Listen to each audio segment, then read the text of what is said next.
En 1984, un joven de 18 años cometió un asesinato brutal en Texas. Durante el juicio, no solo señalaron al acusado, señalaron a una banda, señalaron un disco, señalaron a una canción, y en el centro de la opinión pública, una pregunta flotaba en el aire. ¿Puede una canción convertirte en asesino? Prepárate, porque en esta consulta desempolvaremos un expediente oscuro del disco Kill 'Em All de Metallica. A mediados de 1983, mientras el mundo se rendía ante el pop de Michael Jackson, 4 jóvenes melenudos de California lanzaban un disco que cambiaría el metal para siempre. Kill 'Em All, un disco agresivo y crudo, el más rápido para la época, y sobre todo, callejero. Metallica no solo había creado un sonido nuevo, había dado un golpe directo contra el glam rock que dominaba la escena. Mientras bandas como Motley Crue cantaban sobre chicas y fiestas, Metallica escupía letras sobre la muerte, la justicia y el caos de la guerra. Estaban creando la identidad para una generación que no se sentía representada. Pero junto a esa identidad estaban las metáforas del combate y el lenguaje extremo. Y en Estados Unidos, eso siempre ha sido combustible para otras cosas. Agosto de 1984, el día en que el thrash metal dejó de ser música.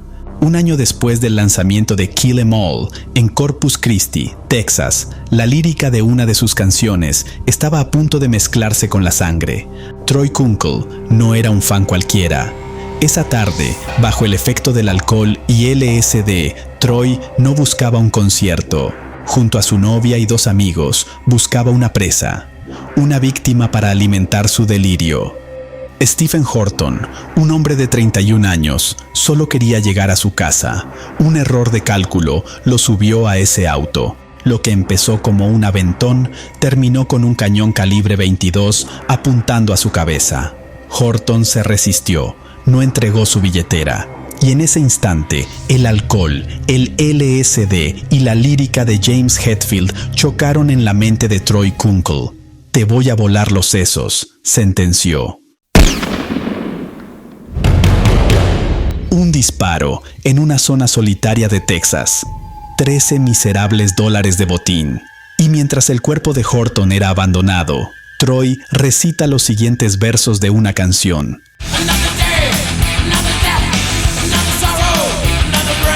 Otro día, otra muerte, otro dolor, otro aliento. Son los versos de la canción No Remorse, perteneciente al disco debut de Metallica. Después de eso, Troy Kunkel le dice a sus compañeros que el asesinato fue hermoso. La policía no tardó en capturarlos. El caso saltó a los titulares no solo por la brutalidad, sino por la conexión musical. La narrativa estaba servida: metal extremo, letra violenta, joven bajo drogas, asesinato sin remordimiento. La prensa encontró su titular perfecto.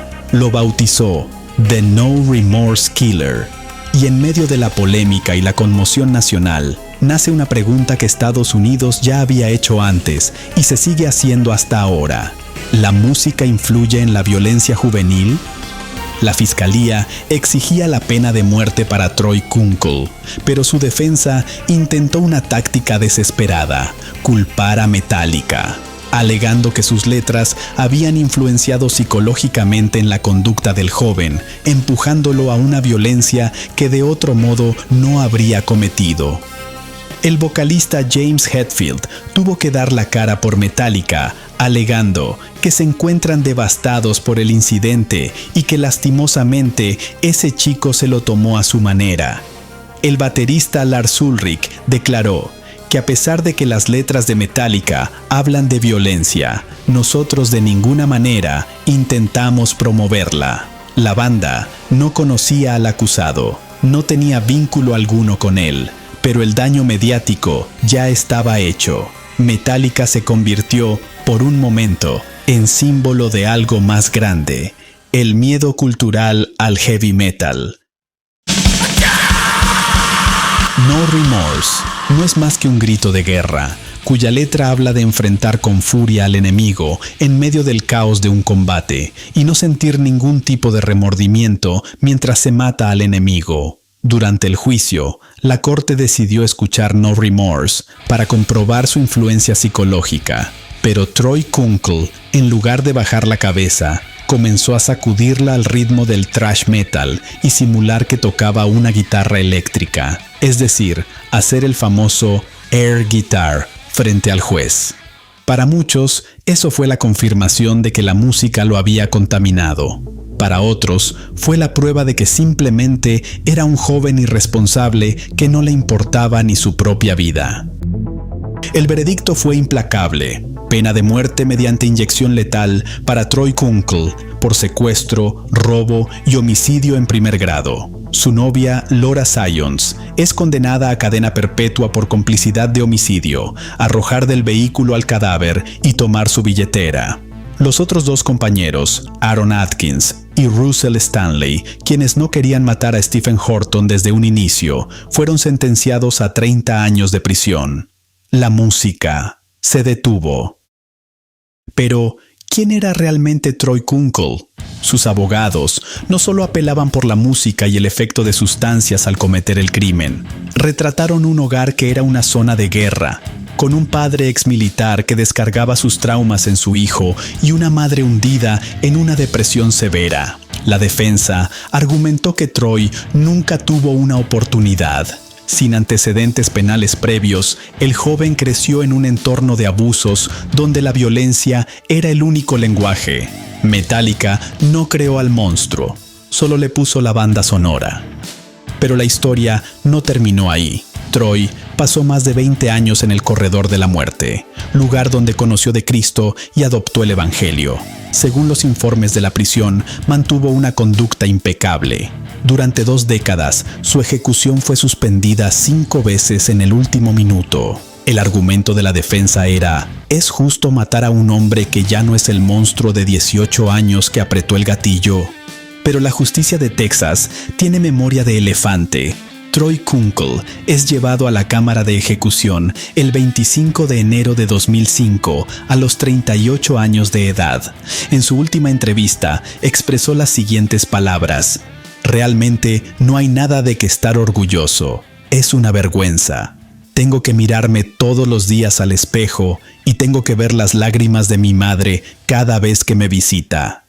Antes de su ejecución, Kunkel pide perdón a los familiares de Stephen Horton por su lamentable error. Sus últimas palabras no fueron versos de Metallica, sino el Padre Nuestro. A las 8:12 de la noche, Troy Kunkel fue declarado muerto. El círculo de violencia que inició con un disco de thrash metal terminaba en un silencio clínico.